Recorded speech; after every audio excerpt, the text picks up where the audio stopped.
Cue motivational music. Hello and welcome to the podcast. My name's Dean and I'm a designer on a quest to further understand the creative industry and learn as much as this noggin will hold. Join me as I share my discoveries and tap into the minds of some of the most well-respected creatives in the world. This is my creative therapy. Hello and welcome to the second episode of Creative Therapy. Today I'm joined by Chris Doe, who is an Emmy Award winning director. He's a designer, a strategist and an educator. He's the chief strategist and the CEO of Blind. Blind has been a pioneer in the motion design field and has made hundreds of award-winning commercials, music videos, broadcast promos that combine design, typography, animation, live action and visual effects for screens of clients of all sizes. He is the producer of the Skool and he is the founder of The Futur, which is spelled F-U-T-U-R. You can find out more about that at www.thefutur.com. And that is an educational platform that teaches the business of design to creative thinkers. Whereabouts are you in the world now then? I'm in the Pacific Palisades, which is on the west coast of California, Southern Cal. Nice. That sounds beautiful. I want to tell you where I'm from. I'm from the southwest of England. Okay.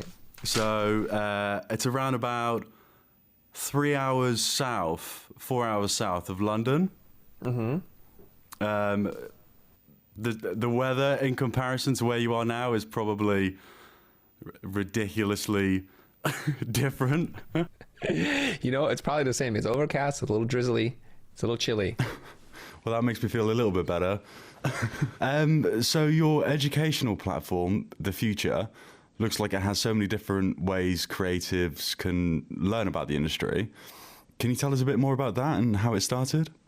Yeah, so about 4.5, 5 years ago, a buddy of mine, Jose Caballero, he wanted me to get on YouTube and make videos with him as a means to help promote and build awareness around a product we're developing called Core. And I just thought this is the dumbest idea because I didn't want to go on YouTube because in my mind at that point, and I was being a little snobby about it, it's like YouTube's for a bunch of amateurs, people who were always like, what is that called? Near wells, like they're about to do well in their life, but then they get on YouTube. Yeah, near to do well. And I just didn't want to do it. And I thought if I get on camera, I'm going to say things that's going to alienate peers, potential freelancers and clients. And I had a lot to risk. But despite all that stuff, he's like, let's just do it. And we did it. And this thing started to take off. And it's not an overnight sensation by any stretch. It took a while for us to build an audience. And now it's the thing that I feel like is my life's work. I love teaching. I've been teaching at Art Center for over 15 years and at Otis as well. Mm-hmm. And I wanted to do it in a way that would reach more people instead of the 10 to 20 students I would have in my class. So creating content for YouTube has been what I think has been waiting for me to figure it out. And now this is what we do. We have over 800 videos on our YouTube channel. Our audience has grown to more than 450,000 subscribers and growing every single day. Yeah. And this is what I do. And this is how I sustain myself and how I've transitioned my entire team from being a creative service company to a product and community channel or forum, I should say. Yeah. Do you think people are more inclined to use an online educational platform than they are to use like the traditional methods? I think those are two totally different audiences. I think the people who can afford $20,000 to $22,000 a semester, at least in the United States, that's what it costs to go to a private art school. If you have the means, then that's probably how you would get your education. Mm-hmm. So that leaves a lot of people kind of left behind. And so that's why we create the channel, because there are ways that you can supplement your existing education that you're getting or not getting. And also just as a more affordable means to figure out how to be a creative human being in the 21st century and not be stuck with a lot of debt at the end. I know what you mean. I was speaking with someone on the show a couple of days ago about education and the pros and cons, and one off-point topic that came up was the struggles professionals have in the industry. And the worry that things are moving too quick for them to get a hold of? Yeah, it is. And it's real because things are developing so fast and they're changing, and we're all changing how we interact. I mean, if you think about where you were just 10 years ago, 5 years ago, 2 years ago, how much time are you spending on your mobile device today? Is it the first thing you see and potentially the last thing you see every single day? And so to understand how we consume content, how we communicate with each other, how we build community and kinship, it's all changing very fast. So there is no program that I'm aware of in terms of an educational program that can adapt to things that are moving that fast. And you have to give up control. You have to say, you know what, this semester we're going to talk about it, and this is what we know today. Next semester it could be a whole different program, and we're going to keep adapting.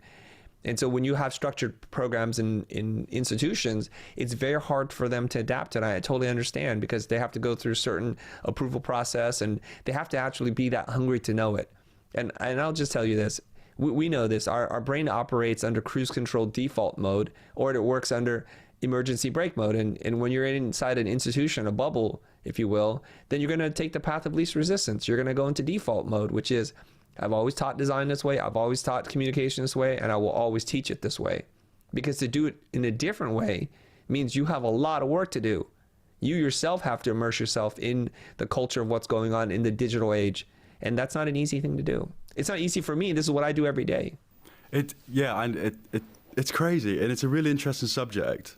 And it's kind of like, I guess, with you and other sort of creative influencers who are doing a similar thing, I guess for creatives wanting to grow into a similar role, you know, the proof is in the pudding with you guys, because not only are you showing that your creative skills are there, but you also understand how to showcase them. And by showcasing, I mean using the right formats and really getting the message across to the people who want to see it and are influenced by that type of stuff. Does that make sense? Yeah.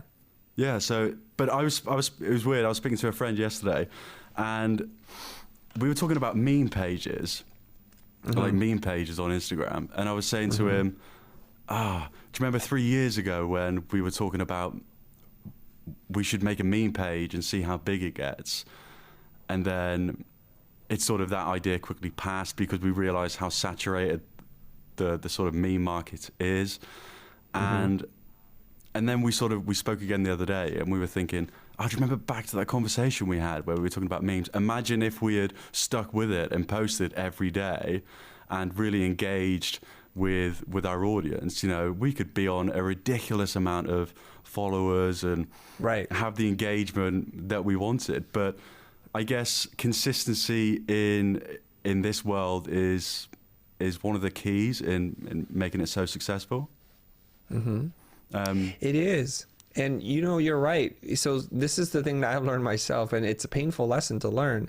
When new things emerge and you have that instinct to go for it, you got to just do it. And there's a lot of voices inside your head. They say, this won't work. This is stupid. This is passing. Don't worry about it. Stick to what you know. It's never worked before, so why would it work now? Those kinds of things. And I'll tell you, in the 90s, when I started my company in 1995, my older brother, who's 4 years older than me, he's in the Silicon Valley tech space, right? He said, hey, can you think of some names you want to register for .com? I'm like, why would I do that? He's like, you know what? Because somebody will want that name later and we can sell it to them. I'm like, what's that going to do? It's not going to make us $500. That's silly. Look, there I am, right? And then he tells me there's this company called eBay. Maybe we should invest. I'm like, eBay, Ishmay, whatever. And there's this company called Amazon. I'm like, oh my God, they just sell books online. So there's all these things. So if you have an instinct, if you have an idea, just go for it. What's it going to really cost you? Absolutely. So have the courage to try. Have the courage to suck. I think that's the biggest thing, isn't it? I think people are afraid of failure, and it's almost like they're getting into it for the wrong reasons to begin with. I think if there's passion behind it and it's something that you definitely want to do, then you know, you don't feel as though it's a chore, and you don't feel like when you're putting that post up on Instagram, you're going to work. You're doing it because it's what you genuinely love. So when you have these influencers who say, you know, I want to be this, I want to be that. So they go out and take a picture of themselves and put a filter on it and then change their bio to model. Yeah, I think there are a lot of people who have this delusion that if they take a picture of themselves, they're going to be a model. If they go and eat at a couple of cool restaurants, that they're going to be a food critic. And what we then realize is the people who are very passionate about it, who live and die this kind of stuff, they're the ones who succeed. So while you're phoning it in, they're killing it, and you're not going to be able to compete with them. So you have to find this motivation from a true place and understand what's your purpose. Why do you want to do this thing? Yeah. No, that's so true. I just want to quickly go back to your other project that you've got, which is Blind. Can you tell us a bit about that? The work that you've got on your website is nuts. Thank you. So Blind was founded in 1995 in December, and that's a few months after I graduated. And I studied graphic design and packaging, but what happened to me right before I graduated was I took an animation class in After Effects, and that changed the entire trajectory of my life and my career. I got into animation. I was thinking, man, I didn't know this was even a thing that designers were allowed to do, that we have such amazing tools to communicate and tell little stories over time. And I got into that, and I met people in the industry, and I learned a lot from working with them, for them, in a very brief amount of time, that became the foundation, the core of what it is that we do. And so over the years, we wound up working with some of the biggest ad agencies in the world, on some of the biggest brands. And for the last 23 years, that's what we've been doing. So we've worked on commercials for Sony PlayStation, for Xbox, League of Legends, some car companies, the list goes on and on. That's awesome. So what's the plans for the future then? Is it to just carry on doing what you're doing and grow both Future and Blind at the same time? To be honest, if I had my way, and I think I'm going to have my way, is I would never do another client project again. What would be your dream job? Like if you had to do one thing, and I've got to say, if I had your skills, my full-time job, if I could make it my full-time job, would be to design skateboards. That's a good job to have, my friend. Yeah, because some of the skateboards that you've got on Behance are awesome. Thank you. I was thinking I had a friend who used to do some work for Element, the brand. They have good designs. Yeah, really nice. He didn't do any of the boards or anything like that. He did some of the clothing. But that would be awesome, wouldn't it? Yeah. Well, my dream job, to answer your question, is I'm doing it right now. What I'm doing is I'm teaching, I'm writing, I'm producing, I'm traveling the world and meeting people and trying to help them get to where they want to go. I feel like, I think this is something that former President Obama had said, like, when you are successful, it's your obligation to send the elevator back down. And I feel like I've been very fortunate for a number of different reasons to be exactly where I am today. And I feel like I've accomplished what I wanted to do from a career point of view and a financial point of view. And now I just want to help others. Now, here's the irony. I'll give you some numbers, okay? Yeah, on average, in the last 23 years, we build around $4 to $5 million annually as Blind as a company. We've gone higher and we've gone lower. That's for sure. But as of last year, the Future as a company itself has earned or gross $1.8 million, and we're growing 300% every single year. So this year, if everything goes according to plan, we'll have billed $4.5 million. Now, it took us 4 years to get here. And if we continue our growth curve, which I expect us to, 300% growth, in 2020, we'll do $12 million. And so in 5 years of running a business, we're going to eclipse something that took me 23 years to build. And I get to do stuff that helps other people instead of being a corporate person, what Ash Thorpe describes as an art prostitute. I get to help people. This is just how I make my money and my living now. And so that's why I said at the beginning of our conversation, I have a lot of energy and have a ton of sleep because I get to just do whatever I want whenever I want. That's awesome. And I get to help people, which is very fulfilling. So I'm guessing at Blind, it's a sort of a standard agency setup where you've got yourself, then you've got the creative director, then creative chief officer, and all the seniors, midweights, juniors. Is it more sort of? Is it more animation based? The studio itself. Those are our roots is design and animation production. We got in the door through typography, doing animated titles for car commercials, and then end tags, the little 3-second buttons that happen at the end of each commercial. And it grew into doing full animation, and then we incorporated live action and the CG. And so now we're known as just a company who has creative ideas that can make them move. And it can involve everything from live action plates to visual effects and animated type.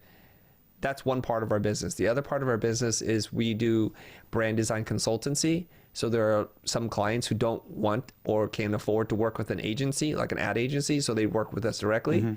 So in that case, we're developing the strategy, the creative brief, the messaging. So we write the copy, we come up with the imagery, we develop the name, the website, the motion graphics pieces. So it's all inclusive. It's a much bigger thing that we're solving now. That's awesome. That's so good. Yeah, I'm a bit cautious of your time and how much you've got of it to spare. I just wanted to ask about the book that you have on Kickstarter, which looks like it's exceeded expectations. It's called A Pocket Full of Dough. Can you tell us a bit about that?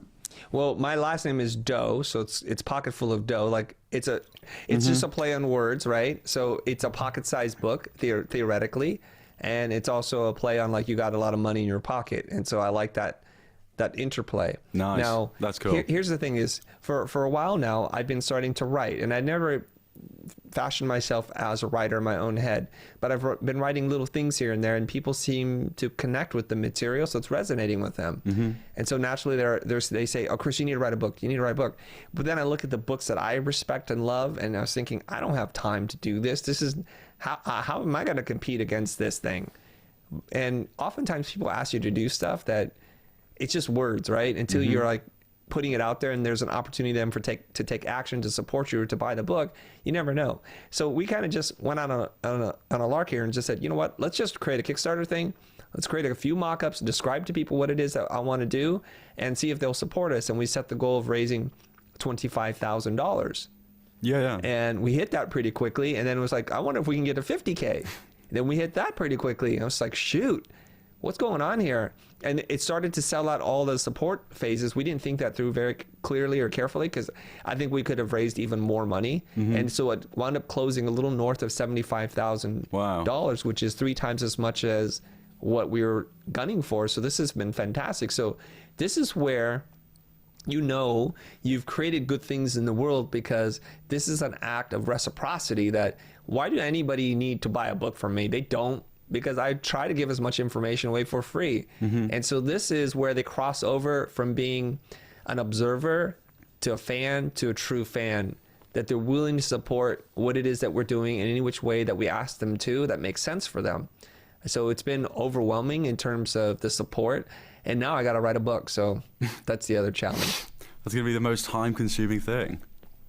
It can be. But the most enjoyable. The team's on me. But the most rewarding. At the end. So I'll let you know at the end of the process how rewarding that was. So when's the due date? When are you expecting to Oh my God, now you sound like my producer. Greg's on me right now. So here's what my plan. Give me a date. Right. So I've been traveling, so it's been very difficult for me to write while I'm traveling, because I'm just, my brain is melting around what time of day it is even, and my body's not getting a lot of sleep. Yeah. And I'm stressing out over the presentations that I have to give. Now that I'm back in the home base, I plan to dedicate weekends and a lot of hours every single day to write this book. And I think it'll get done pretty soon. So my goal is to finish the writing and have a first draft done within a month. Wow. And a designer is going to be working on the layout simultaneously. So we'll see how this goes. So will you be sort of, if you're on the way to a meeting, are you going to be working on the book during that commute? And then, you might be in the meeting and you're thinking, this meeting's boring as hell. Just get on my phone quick, drop a quick email. Like, and then just come up with some ideas. I think that would probably happen if I took meetings, but I don't take meetings. Oh, okay. The cool thing about having a product-based business is I'm theoretically working right now. Products are being sold and bought and consumed, and I'm just sitting here talking to you. So I don't really do meetings anymore. I haven't done client meetings in a really, really long time. It's probably been over a year. Wow. So really I have a lot of free time. That's awesome to do this sort of stuff. And design cool skateboards. So that's right. Do you skateboard then? I used to, Yeah? and I have a bunch of skateboards, and I'm a little tempted to get on a skateboard, but just keep in mind, like, I'm 47 years old. If I fall, I'm not getting back up. It's one of those commercials on America, Oh, you know, man. I fall and I can't get up. It's savage, and man. there's a couple young guys that work for me, and they're skateboarding in our garage because it's an awesome garage to skate in. The concrete is super smooth. Oof. And I was like, oh, where's my shoes? I want to get on this, and I want to see if I can still jump over that skateboard, you know, pop an ollie over it. But I don't know when I'm going to do that. I bought a skateboard last year. It was so funny because a friend at work, he was saying, oh, if you get a skateboard, I'll get a skateboard. And I was like, yeah, that sounds good. Didn't think anything of it. Didn't think he was going to go ahead and buy a skateboard. And he called me over and he was like, look, this is the board I've just bought. So you need to buy one now. And I was like, oh, man.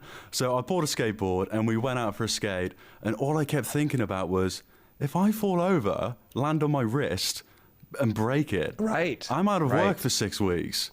Yes. And it's sad because if you go back 10 years or 15 years when I used to skateboard when I was younger, you were like, just didn't have a care in the world. In fact, Right. I probably wanted to break my wrist so I didn't have to go to school. It's so weird. The priorities change, you know? Absolutely, man. But Yeah. so for people listening who want to get into the industry, is there any advice you could give them? And are there any roadblocks to watch out for? Yeah, I would ask them first, what industry are you trying to get into, and to see what are the trends for that industry? Is it growing or is it shrinking? Is it contracting? And to be a little bit smarter about something, just because you love it doesn't mean there's going to be a career for you in it. And you can ask yourself too, what is it that you really want from being in this industry? Is it just creative fulfillment? Is it to sustain yourself? Is it to help your parents or to support your family? What is it? What's driving you to get into this industry?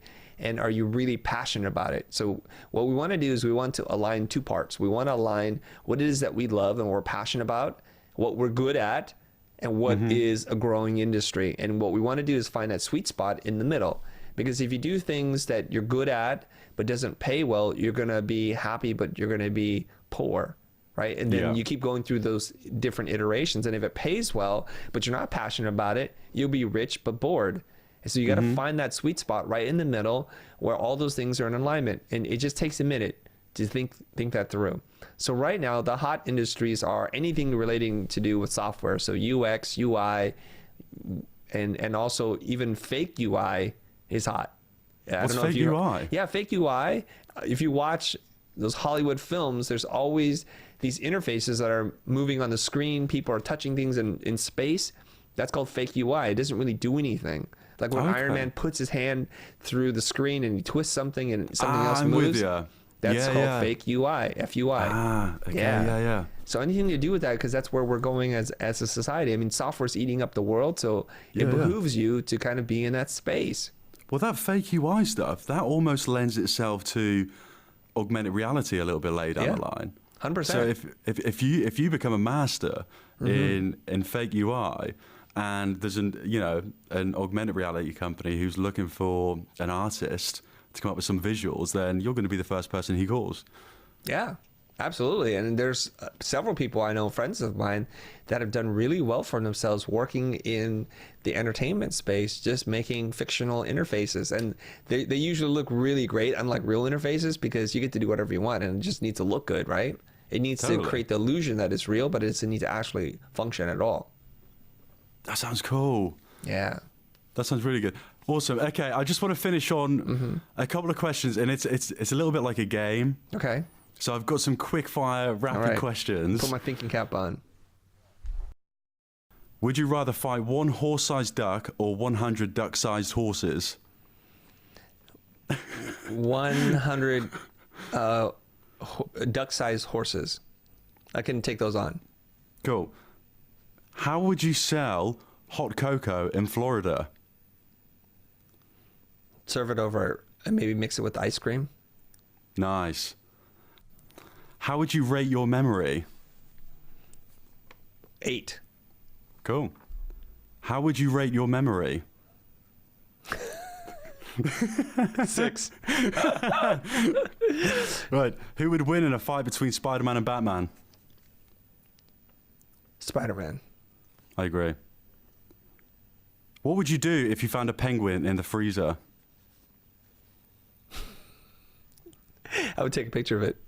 Nice. Last one. Finish the question. When I dance, I look like... I'm drowning. Awesome. And that's it. All right. We're both winners. We're both winners. I feel like I know more about you than I do me. There were some great answers. Okay, well, thank you so much for your time, Chris. I much appreciate it. It's an absolute honor to have you on, and I wish you the best in everything you do. And fingers crossed we can do this again sometime. Yeah, it's my pleasure. Let me know if you have other questions or if there's a follow-up thing that you want to do. Absolutely. That sounds great. Thank you so much, Chris. Take it easy. Okay. Have a good evening or morning or night, whatever it is over there. Yeah, it's morning here, so thank you very much. Have a great day. Take it easy. Okay, you too. Cheers. Take care. Bye-bye.